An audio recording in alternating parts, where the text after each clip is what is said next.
नमस्ते बच्चों, आज हम पाठ 9 साहस पढ़ेंगे। इसके लेखक गणेश शंकर विद्यार्थी है। इस पाठ के अंतर्गत हम साहसिक कार्यों का महत्व, जो साहस क्या चीज होती है, उस साहसिक कार्य, उन सभी का महत्व हम जानेंगे। साहसी व्यक्ति के गुण, साहसी व्यक्ति के अंदर क्या क्या गुण होते हैं वो हम पढ़ेंगे।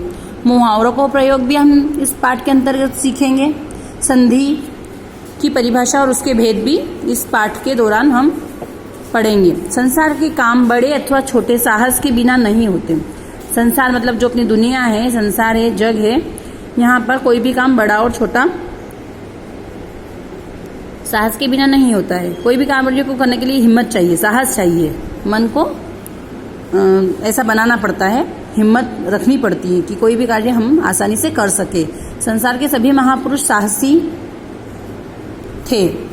जितने भी अभी तक महापुरुष हुए हैं सभी ने साहस से काम लिया, बिना किसी प्रकार का साहस दिखलाए किसी जाति या किसी देश का इतिहास ही नहीं बना। क्या कहा है यहाँ पे कि हम बगैर साहस दिखलाए किसी भी जाति या देश का इतिहास नहीं बना सकता। जैसे रानी लक्ष्मीबाई है, भगत सिंह है, ये इन सभी ने साहस किया तो ही हमारे देश से मुगल और अंग्रेज भागे, अन्यथा अभी तक हम गुलाम होते। उन लोगों ने साहस दिखलाया।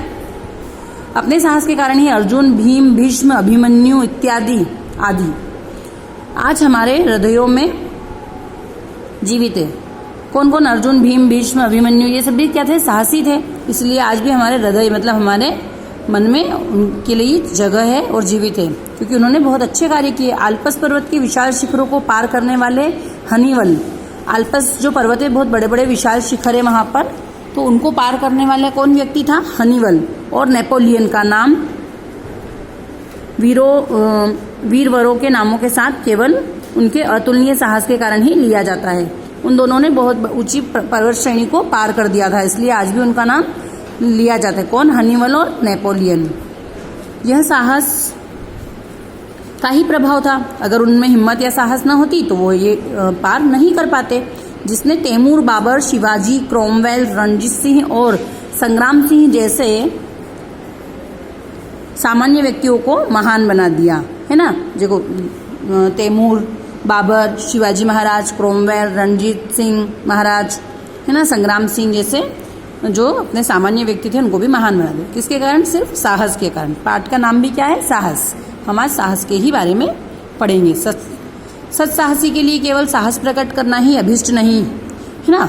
जो सत्साहसी होता है मतलब जिसके अंदर साहस होता है उसके लिए खाली साहस प्रकट करना ही अभिष्ट नहीं होता है। बादशाह मोहम्मद आदिल पर भरे दरबार में कितने ही सिरों और धड़ों को धरणी पर गिराकर एक युवक ने आक्रमण करने का असीम साहस प्रकट किया था, है ना। भरी मतलब सभा के अंदर जो उनका धड़ था उनको धरनी पर गिरा दिया, मतलब पृथ्वी पर गिरा दिया। एक युवक ने जब आक्रमण किया था, तो ये भी किसका कार्य हुआ? साहस का। असीम साहस चाहिए ये कार्य करने के लिए भी कि भरी सभा में इस तरह का कार्य कोई कैसे कर पाए। कारण यह था कि बादशाह ने उसके पिता की जागीर जब्त कर ली थी। क्या कारण था? कि बादशाह ने उसके पिता की जो जागीर थी, जो संपत्ति थी, वो जब्त कर ली थी। इसी से उक्त युवक ने इतने साहस का काम किया, युवक मारा गया। उसके साहस और निर्भीकता मतलब डर को उसने हटा दिया था मन से। कुछ ठिकाना नहीं था, मतलब डर तो कुछ किंचित मात्र भी नहीं था उसके बाद। परंतु क्रोधांध होकर स्वार्थवश ऐसा साहस करने से युवक का यह कार्य किसी प्रकार प्रशंसनीय नहीं कहा जा सकता, क्योंकि वो क्रोध में अंधा होकर उसने किया। तो ये जो साहस है, साहस भी अलग अलग प्रकार का होता है। क्रोधांध होकर स्वार्थवश ऐसा साहस करने से युवक का कार्य क्या हुआ? प्रशंसनीय नहीं रहा, क्योंकि उसने क्रोध में अंधे होकर यह कार्य किया था। तो साहस की भी अलग प्रकार हम यहाँ पढ़ेंगे। इस प्रकार का साहस चोर डाकू भी कभी कभी कर गुजरते। जो चोर और डाकू होते वो भी धन लूटने के फायदे से कर सकते हैं ऐसा साहस, तो इसको हम वीर श्रेणी में नहीं मानेंगे। ऐसे साहस को वीरों का साहस नहीं मानेंगे। ऐसा साहस नीच श्रेणी का साहस होता है। ये साहस किस श्रेणी का होता है? नीच श्रेणी का साहस होता है। मध्यम श्रेणी का साहस प्रायः शूरवीरों में पाया जाता है। यह उनके उच्च विचार और निर्भीकता को भली भांति प्रकट करता है ना। मध्यम श्रेणी का साहस क्या होता है? प्रायः शूरवीरों में पाया जाता है ना।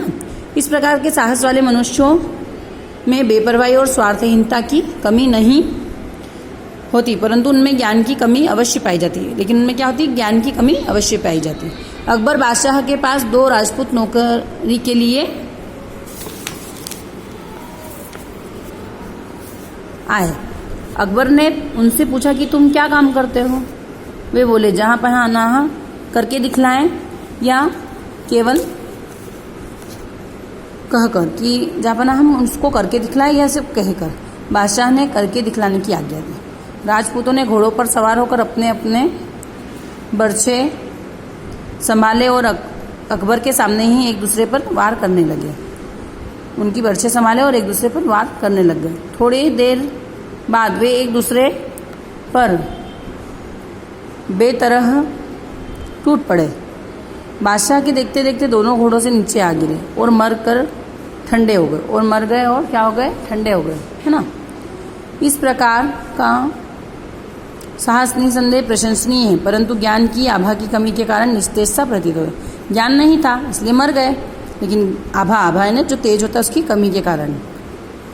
सर्वोच्च श्रेणी के साहस के लिए हाथ पैर की बलिष्ठता आवश्यक नहीं है। कि हाथ पैर बलिष्ठ हो ये जरूरी नहीं है।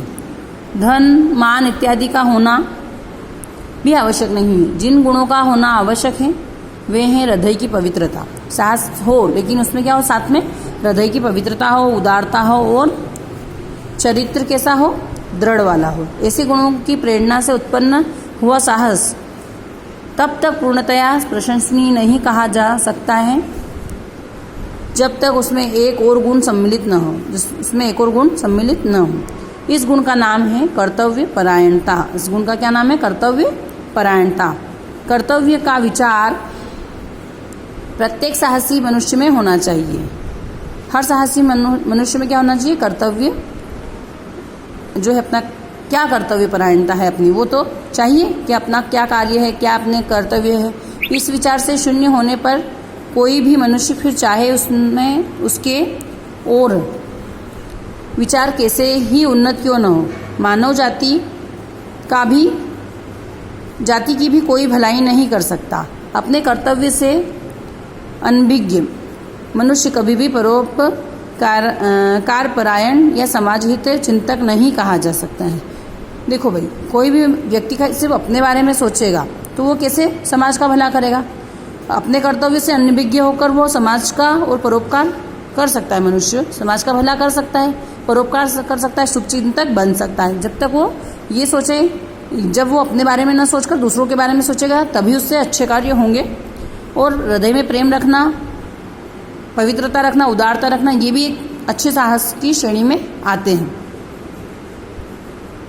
अपने परिवार ही नहीं बल्कि अपने शरीर अथवा अपनी आत्मा तक का उपकार नहीं कर सकता है। अगर वो अपने ही बारे में सोचेगा तो क्या करेगा? वो अपने शरीर और अपनी आत्मा तक का भी उपकार नहीं कर सकता है। कर्तव्य ज्ञान शून्य मनुष्य को मनुष्य नहीं पशु समझना चाहिए। कि अगर जिसको अपने कर्तव्य का कोई ज्ञान ना हो तो उसको मनुष्य नहीं पशु समझना चाहिए। उच्च कोटि के साहस के लिए कर्तव्य परायण बनना परम आवश्यक है। अगर यदि हमें अच्छे कोटि का साहस करना है तो हमको क्या बनना चाहिए? कर्तव्य परायण बनना चाहिए। मतलब हमें अपने कर्तव्यों का अच्छे से पालन करना चाहिए। कर्तव्य परायण व्यक्ति के हृदय में यह बात अवश्य होनी चाहिए कि जो कुछ मैंने किया वह केवल अपना कर्तव्य किया। बस वो ये सोचे कि मैंने जो भी किया है अपना कर्तव्य किया है।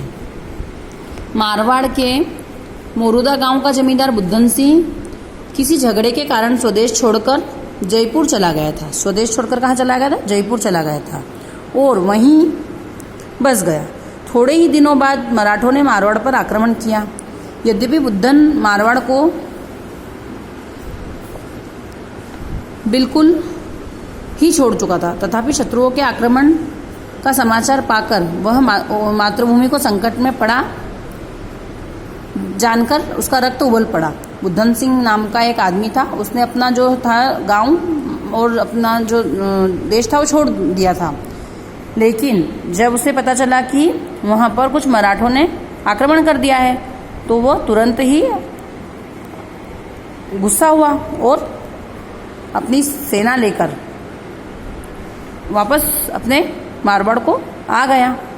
मातृभूमि जो थी उसको संकट में देखा उसने, मतलब वो उसके ऊपर आक्रमण हुआ तो उसने संकट में देखा तो क्या किया, उसका रक्त उबल पड़ा, मतलब खून उबल जाना, मतलब बहुत गुस्सा आ जाना। स्वदेश, यहाँ पर ये मुहावरे का प्रयोग किया गया है।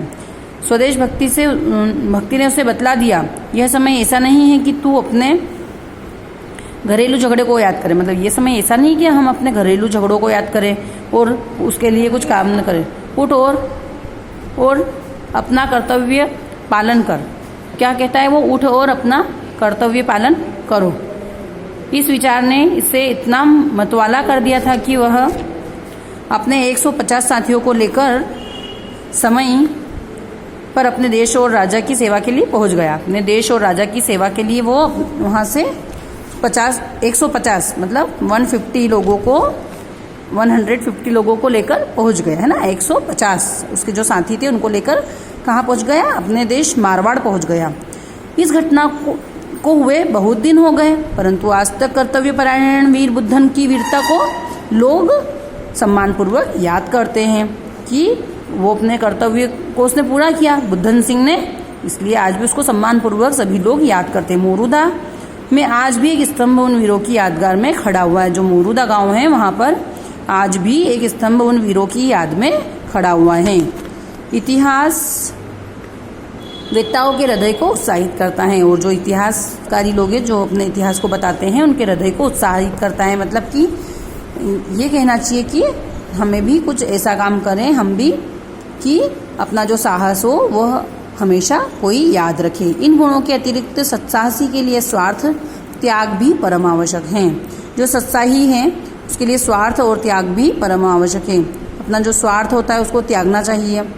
इस संसार में हजारों ऐसे काम हुए जिनको लोग बड़े उत्साह से कहते हैं और सुनते हैं, उन कामों को वे बहुत अच्छा समझते हैं। बहुत सारे ऐसे काम जैसे भगत सिंह, रानी लक्ष्मीबाई, इन लोगों ने भी क्या किया, साहस से काम किया, और आज भी हमारे दिलों पर ये राज करते हैं। हम इन्हें याद रखते हैं, चाहे ये शरीर रूप से नहीं है लेकिन हमारे मन में बरसों जीवित रहने वाली इन्होंने कार्य किए हैं। उनके करने वालों को सराहते हैं। उनके जो उन्होंने कार्य किए हैं उनको हम सराहते हैं, मतलब प्रशंसा करते हैं और याद करते हैं। परंतु उन कामों में थोड़े से ही ऐसे जो स्वार्थ से खाली हो, समय पड़ने पर अपनी जान पर खेल जाना अथवा असामान्य साहस प्रकट करने में सदा आत्मोत्सर्ग नहीं होता, क्योंकि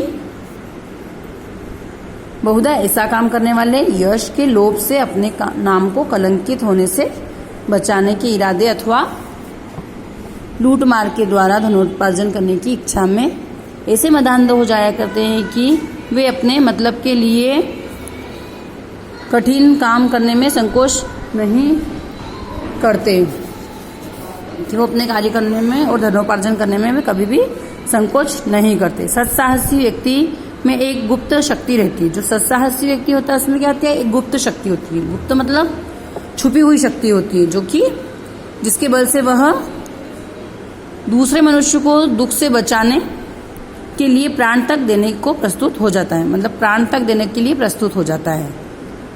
धर्म, देश, जाति और परिवार वालों के ही लिए नहीं, अपितु संकट में पड़े हुए अपरिचित व्यक्ति के सहायतार्थ भी उसकी शक्ति की प्रेरणा से वह हमारे संकटों का सामना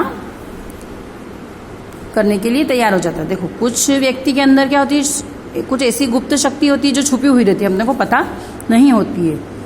लेकिन जब वो कोई एक अपरिचित, वो अपने देश और जाति और धर्म के लिए तो लड़ता ही है, लेकिन यदि उसे पता चले कि कोई अपरिचित व्यक्ति भी उसकी सहायता के लिए है, तो वो क्या करता है कि ये नहीं देखता है कि वो अपरिचित व्यक्ति कौन है, क्या है, वो तुरंत उसकी सहायता करने के लिए तैयार हो जाता है और अपने प्राण तक भी दे देता है।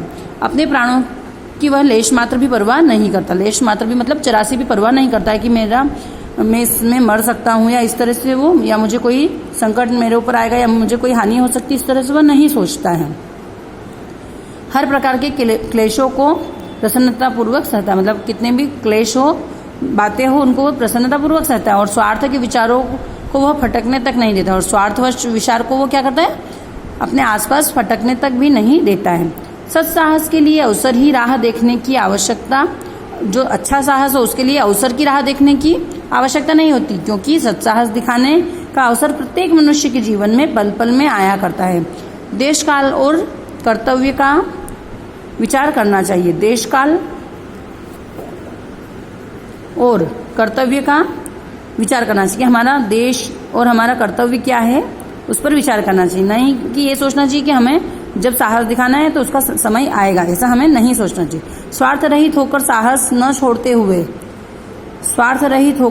न छोड़ते हुए कर्तव्य परायण बनने का प्रयत्न करना चाहिए। हमें कर्तव्य परायण बनने का हमेशा कर्तव्य करना चाहिए। यहाँ नीचे कुछ शब्दार्थ दिए हैं, आप इनको पढ़कर इनकी मदद से पाठ को अच्छे से और समझ सकते हैं। पाठ को एक बार ध्यान से पढ़ें और समझने की कोशिश करें। बहुत सारे प्रश्नों के उत्तर इसी पाठ के दौरान आपको मिल जाएंगे। सही जोड़ी, प्रश्नोत्तर, रिक्त स्थान हम आपको PDF के द्वारा भेजेंगे। धन्यवाद।